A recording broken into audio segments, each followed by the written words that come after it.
Hello everyone, I'm Captain Rose Pagrangan from BSN 11G. I'm going to do an assessment of the cardiovascular system return demonstration. So, a thorough assessment of the heart provides valuable information about the function of the patient's cardiovascular system. Understanding how to properly assess the cardiovascular system and identifying both normal and abnormal assessment findings will allow the nurse to provide quality, safe care to the patient. A thorough cardiovascular assessment will help to identify significant factors that can influence cardiovascular health such as high blood cholesterol, cigarettes use, diabetes, or hypertension. So first, prior to performing the procedure, review the client's medical record and check the doctor's order for the need to perform the assessment. To have the short background of the patient and when the patient previous medical history. So prior to conduct the procedure, I'm going to review my patient previous medical record if available.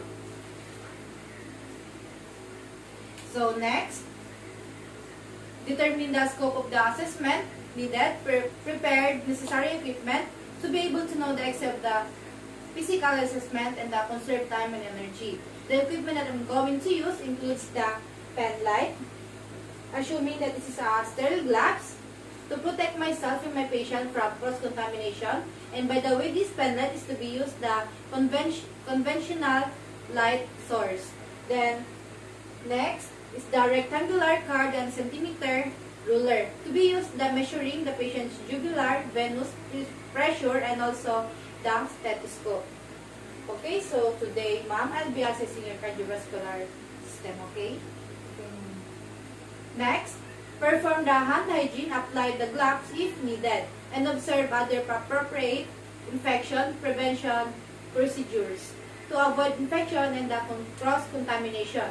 Prior to conduct of the procedure, I have performed the hand washing to protect myself and my patient from infection and cross-contamination. So next, greeted the client politely and the client companion if around. Introduce, verify the client's identity, ask how the client would like me to call during the assessment, establish rapport with the client. To have a respect of the patient and the patient's companion if around, so that the patient will know who's assessing them and to know if the assigned patient to you is inclined through verifying. So, good morning ma'am, I'm Captain Rose Pagrangan, your student nurse for today. May I see your wristband?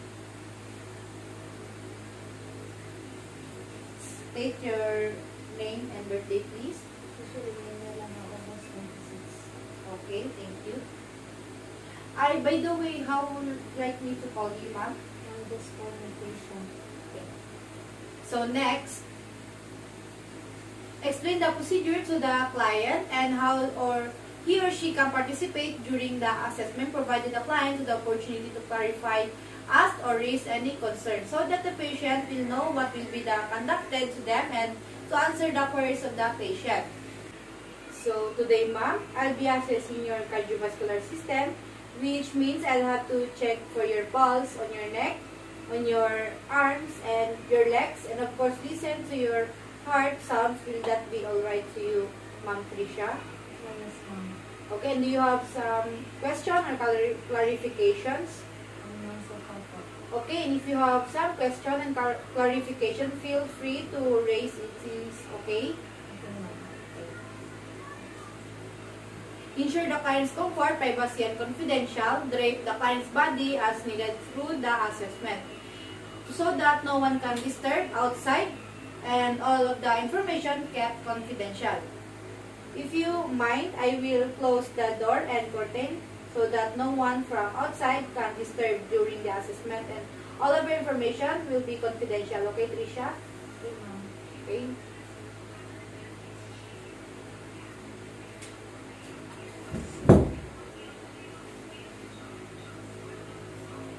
So, the room temperature, ma'am, it is fine to you and are you comfortable? I feel comfortable. Okay. Next, inquire if the client has any existing history of the cardiovascular problem as well the lifestyle habits that are risk factor of cardiac problems. To know the health background of the patient and if he or she feels something pain right now. Okay, so let's go to the, okay, let's begin with just a short interview, ma'am. Do you have any specific complaints? Are you feeling any pain in your chest or in the extremities?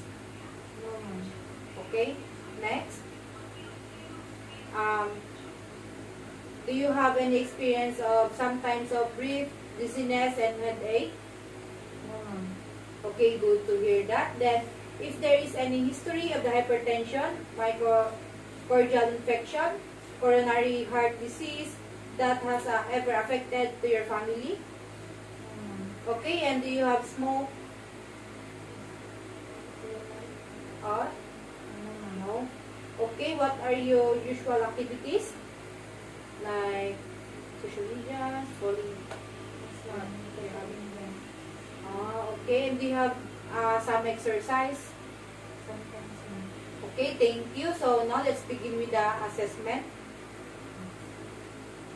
Next, so first we go to assessment of the neck vessels, assessment of the jugular veins, and also, as you can see, assuming that this is a sterile gloves, I already wear it, and to avoid the cross-contamination with the patient. And stood at the right side of the client and position the client supine with the bed elevated between 30 and 45 degrees. Make sure that therefore for any same plane. Then this is the proper position to assess the right side of the patient. The supine position if most often used for the neck, mouth, most surgeries of the extremities and so forth. Next, instructed the client to turn the head slightly to the left and shown the tangential light source onto the neck, so suprasternal notch and the area around the clavicles to observe for pulsation and shadows. To able to start the assessment, the right side of the patient, observe if there are pulsation and shadows. So, ma'am, can you turn your head to the left?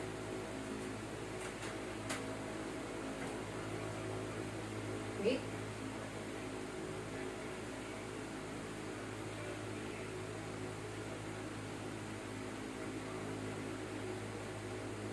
Okay. Next, if the jugular distension was noted, assess the jugular venous pressure by locating the highest visible point of the distension of the internal jugular vein. Emphasize the distension with tangential lightning. To know how much the blood is flowing back into the heart and how your heart moves the blood into the lungs and the rest of your body. Next, as deemed as necessary, raise or lower the head of the bed 30, 45, 60 degrees until the highest visible point of distension of the internal jugular vein observed. To the head of the bed to at least 30 degrees until the jugular venous pulsation are visible in the lower part of the neck. Next, measure the vertical distance in centimeter above the sternal angle extending along rectangular object as a card horizontal from this point and a centimeter ruler vertical like this from the sternal angle making an exact right angle. To be able to measure the sternal angle. Okay?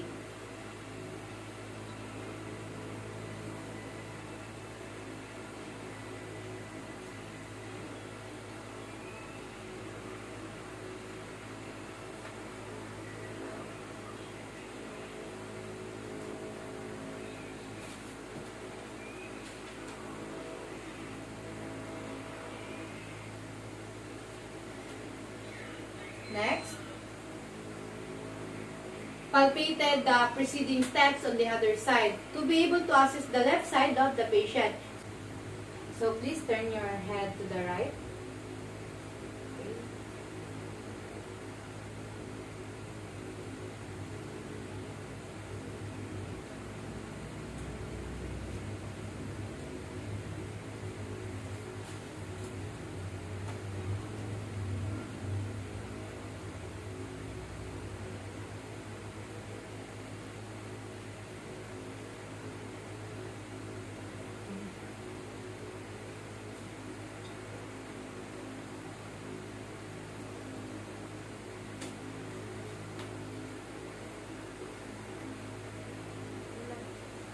So this is the assessment, Trisha. It shows that normal because the vein is not visible, indicating that the patient right side of your heart is functioning normally. Okay, so next. With head of the bed slightly elevated at 30 degrees. Position the head slightly towards the side being examined. Palpated the carotid artery cautiously, avoiding too much pressure or massaging the area. This is to assess the patient carotid artery and to know if they are symmetrical and have similar characteristic as the radial artery. Repeated the preceding the step on the other side to be able to assess the other side of the patient's carotid artery. Next, turn the client's head slightly away from the side being examined. Place the bell of the stethoscope over the carotid artery and ask the client to hold breath for a moment and escalated the carotid artery and listening to breathe. If breath was here, gently palpated the artery to determine the presence. To know if there are the turbulent blood flow through the narrow vessel, indicate of occlusive the disease, arterial disease, and in palpating it we will able to know if the trail is present. I'm going to check for your neck.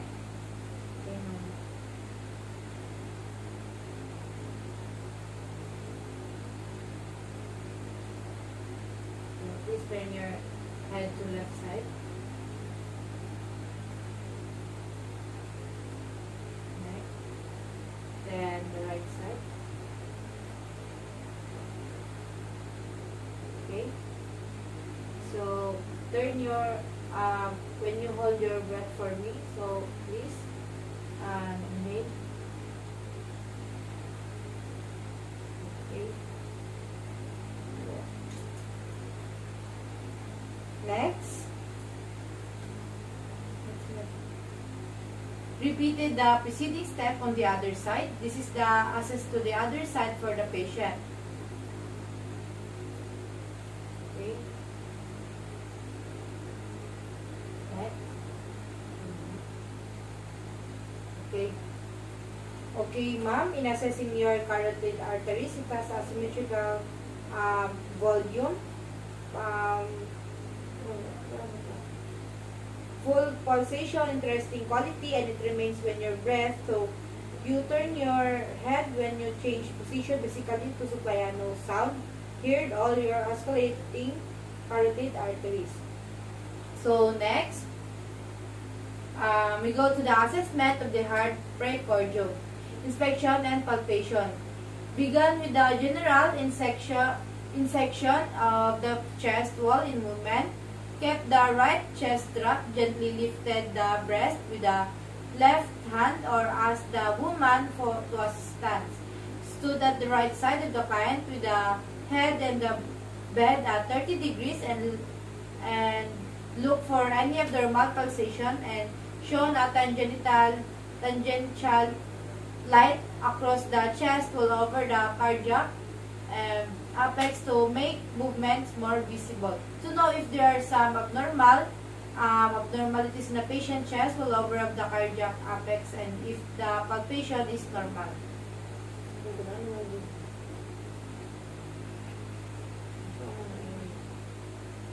Now, I don't have any lab gown in our house and I asked the patient to, assuming that this is a lab gown. Her shirt. Okay.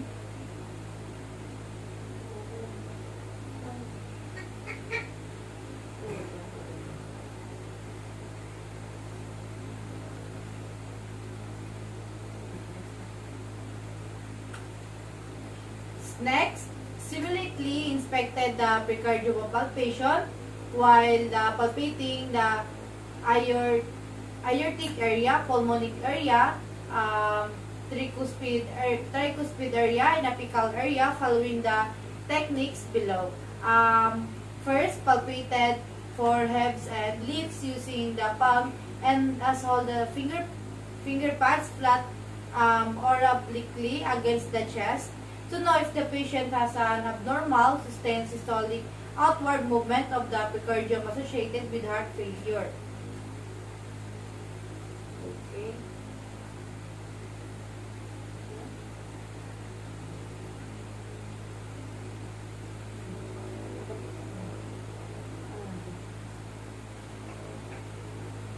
Okay, next. For trills, press the ball of the hand firmly in the chest. So check the arousing or vibratory sensation caused by underlying turbulent flow. To feel some vibratory sensation on the skin that overlaying an area of the turbulence, which indicates a loud heart murmur caused by an incompetent heart pulse.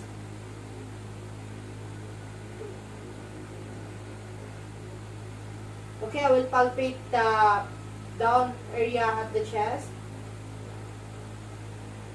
and between her breast, then the upper of her chest or the breast. Okay, next.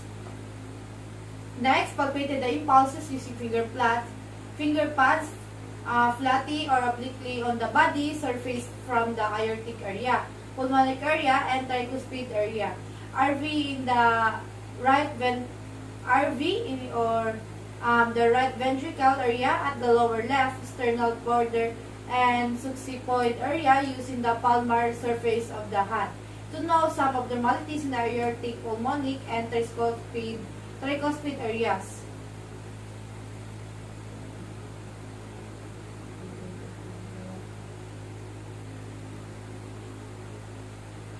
I will use my flat surface on my hand. Okay, next. Palpated the apical impulse using the palmar surfaces of the 2 or the 3 middle finger. Then for the final assessment, palpated with one finger alone to confirm the characteristic at the apical impulse, noting for location, diameter, and amplitude. To know some abnormal findings in the optical impulse, confirming the assessment is one way to reassess the patient. Apical impulse if the first palpation is the same as the second palpation.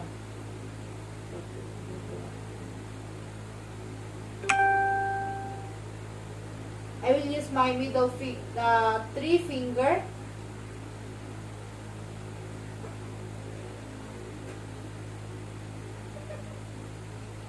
Okay, next. If unable to palpate the apical impulse which a patient suspines, reposition the patient to roll partly onto the left lateral side, palpated again using the palmar surfaces at the several fingers. If it's still unable, to ask the patient to exhale fully and stop breathing for few palpate again, while patient is maintained to be partly facing the left side. This is to know if we can find palpate the apical impulse when we reposition the client to the left side, and it's called the left lateral decibicus position. Okay, Tricia, can you please roll your left side, please? Okay. Can you please breathe in and exhale. Inhale. And hold your breath for a moment, please. Okay. Breathe now and lay back again. So, next, inspected the palpated the epigastric area at the base of the sternum for abnormal aortic pulsations. To know if there are some abnormalities in the epigastric area. Okay.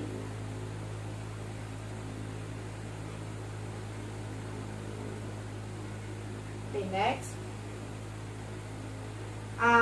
We go to the auscultation. Assess for heart rate and rhythm by placing the diaphragm at the stethoscope and the apex and listening closely to the rate and rhythm of the apical impulse. Counted the heartbeat for a full minute.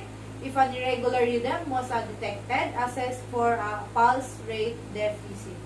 So to hear some abnormal sounds, and heart rate also. Okay, I will perform the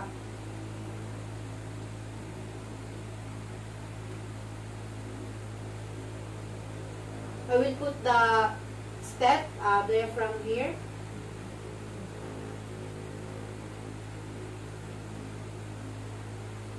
At the chest. Okay? I will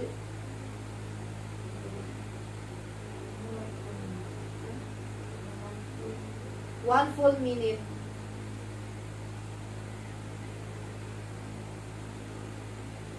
Okay, assuming that is a 1 full minute. Then next, so using the diaphragm of the stethoscope first, then the bell escalated in all 4 anatomic sites, which is aortic, pulmonic, tricuspid, and apical mitral for heart. Sounds, extra heart sounds, and murmurs. Ask the client to breathe regular while escalating. So, to hear the heart sounds, extra sounds, and murmurs in aortic, pulmonic, tricuspid, and apical. So, first, I'm going to listen for her aortic area, which is found at the right sternal border in the second internal costal space.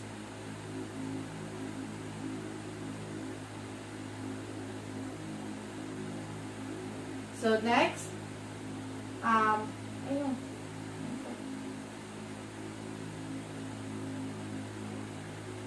Okay, now moving to the pulmonic area found at the left sternal border, second internal cost space.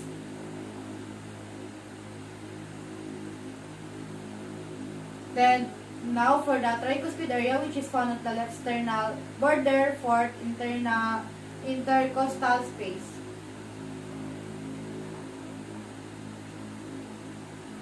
Then, the last is the apical located at the fifth intercostal space made curvicular.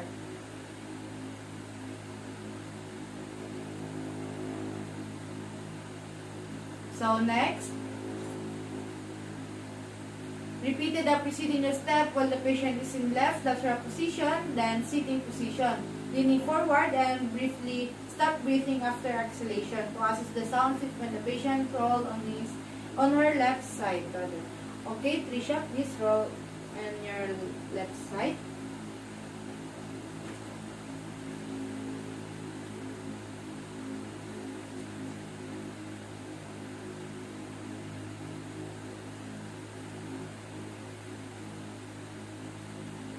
Inhale. Hold it for me. Okay, exhale. Next, then please, I need you to sit down and slightly lean forward now.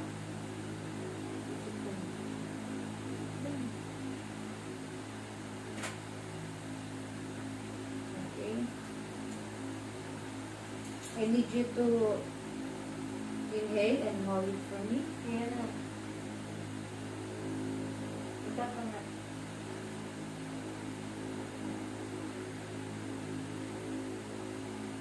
Inhale. Exhale. Inhale. Exhale. Okay. Back position.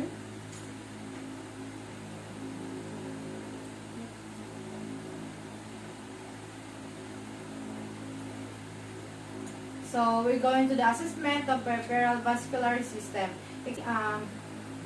Examining upper extremities, assess each arm for size, symmetry, skin color, and temperature from fingertips to shoulder, noted for any presence of edemal lesion, changes in skin texture, and hair distribution. So, to know if the size, symmetry, color, and temperature, hair, and texture are normal and symmetrically present, and when there are no edema or lesions. Okay, ma'am.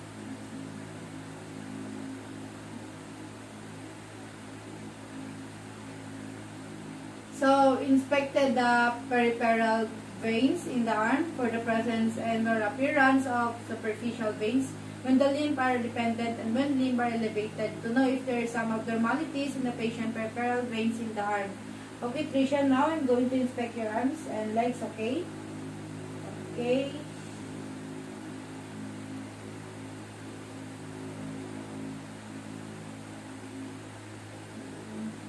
Okay, the temperature is warm. And the skin color is consistent. The no venous pattern. I'm also looking for any lesions or edema, which you don't have, ma'am. And nail beds are pinkish. And I don't have see any clubbing in the nails. And your hair is evenly distributed, which is all good. Okay. Next.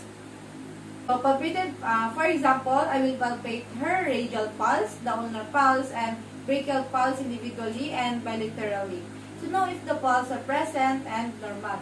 Now, I will be assess the radial pulse.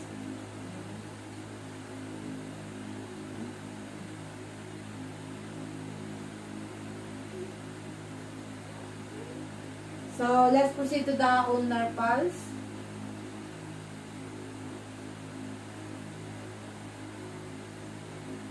And last, the brachial pulse.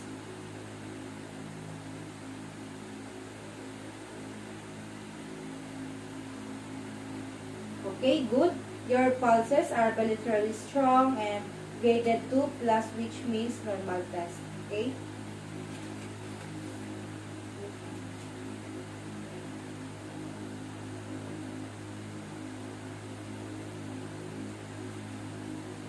Next, assess the capillary refill to monitor the amount of the blood flow to tissues and the hydration. So now I'll be assessing for your capillary refill. It indicates your peripheral perfusion and reflects cardiac output. Okay? And see my fingers.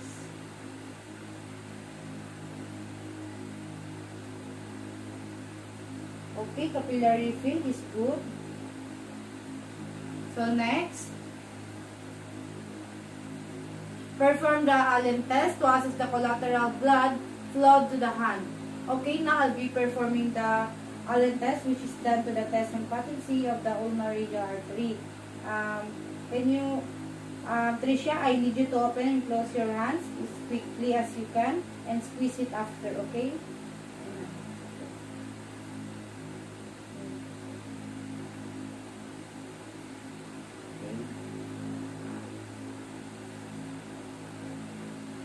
Squeeze it and release. Okay.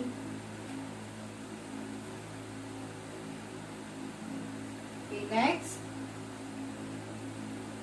Repeat the pacing step on the other arm. Okay, I will access to the side of the patient. Okay, now I have to repeat the step on the other side. Ma'am.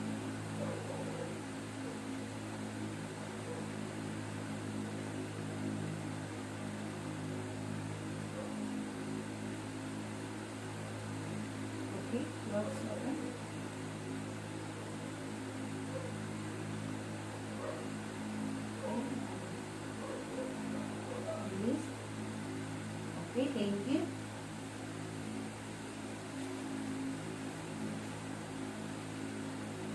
So next, at supine position, assess each leg for size, symmetry, skin color, and temperature from groin to toes, noted for any presence of lesion, changes texture, and hair distribution. So now if the size, symmetry, temperature from the groin to the toes is normal, and if there are some lesion and change in skin texture, if the hair is evenly distributed. Then inspected the peripheral veins again to the legs for the presence and or the appearance of superficial veins when limbs are independent and when limbs are elevated to know if there are some abnormalities in the peripheral veins. Okay?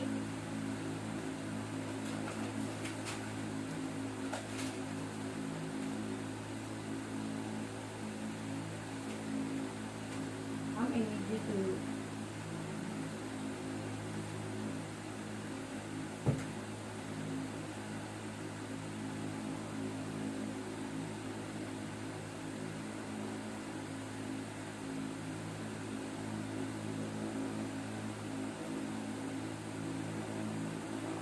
okay, I see that the color is consistent all over and hair evenly distributed. And for the lower extremities, it feels warm. Now I'm looking for any ulcerations. edema or swelling, venous pattern, or varicosities, and I'll be palpating for firmness and tension. Okay, next. So, next, palpated the femoral pulse, popliteal pulse, and dorsalis pedis and posterior fibular individually and bilaterally. To know if the femoral, popliteal, dorsalis pedis, and posterior tibialis pulse is present. So, now I'm going to palpating for your pulse, ma'am. I'm going to start with your popliteal pulse. So, can you raise your knee for me?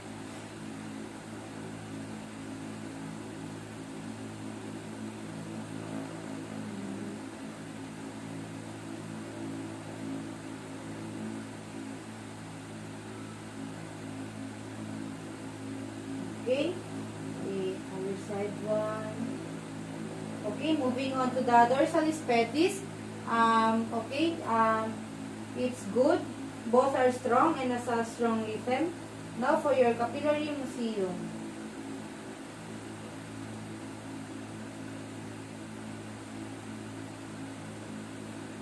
Okay, it's good. Next.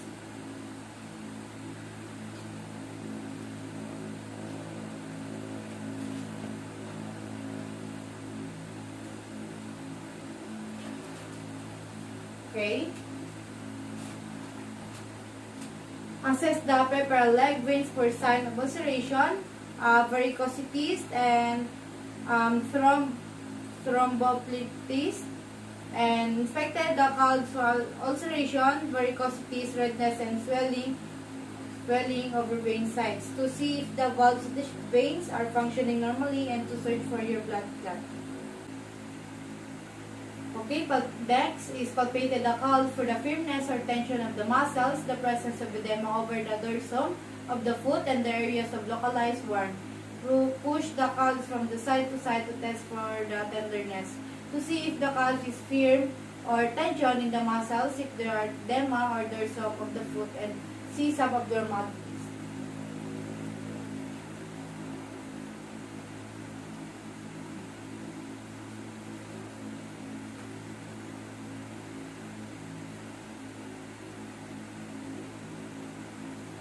Okay, next.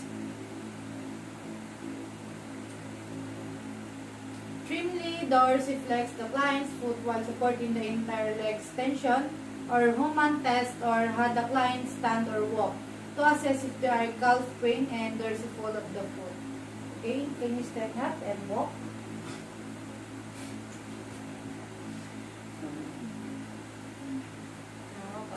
You.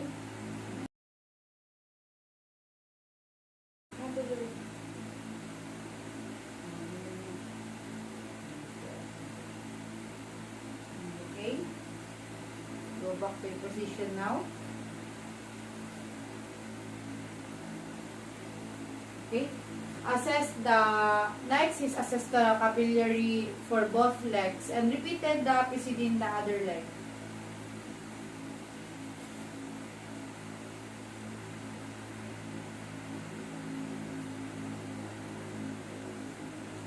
This is the purpose to assess the blood flow through peripheral tissue in both legs. Next.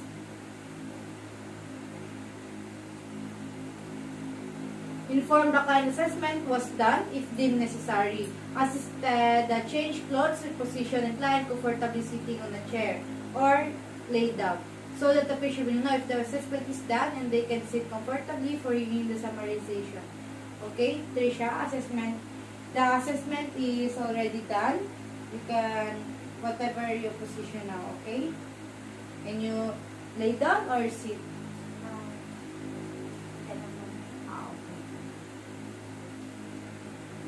Okay, when you're comfortable. Next.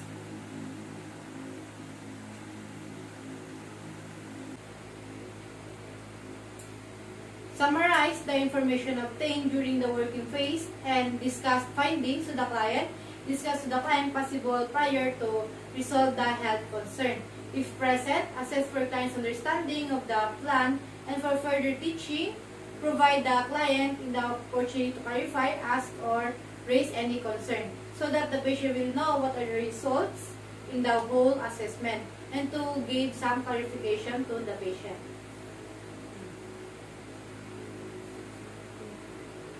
So, okay, Trisha, now I'll be summarizing all the result in the assessment of our assessment. As I can see, your neck, I heard no wishing or blowing. Sounds pulses are equally strong, rated 2+, which means normal. No thrill noted, and your jugular venous pressure is at 7 centimeters of the water with the bed elevated 30 degrees, which is good and normal. And upon assessment of your chest wall, of your heart epicardium chest movement is symmetrical. Okay, no retractions, no heavies or thrills, pulsation or vibration are palpated in the areas of the apex, left sternal border, or the base. Okay, and the heart rate is 75 beats per minute with a regular rhythm. So, assessment of your upper and lower extremities, arms, are bilaterally symmetric with minimal variation in size and shape. Okay, no edema. Prominent venous patterning skin is warm. The capillary refill is good. Your radial, ulnar, and brachial pulses are bilaterally strong and has a regular rhythm, which is also good. And upon performing the Allen test, where you are opening and closing your hands, the result is good.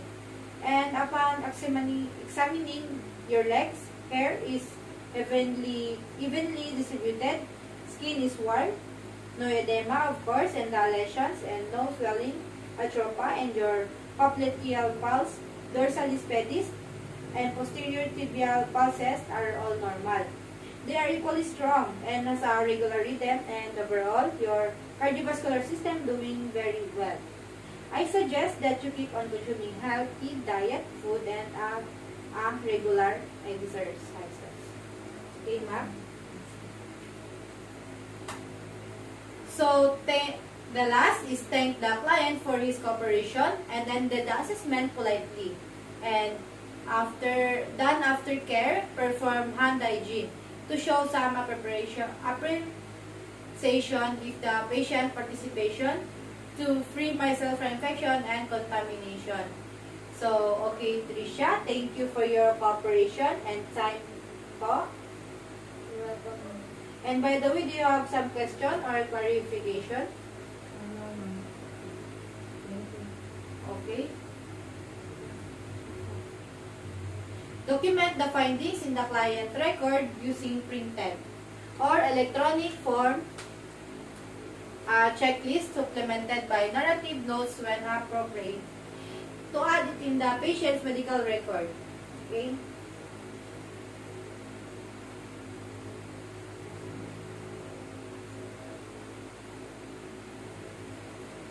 Okay, thank you, and that's all.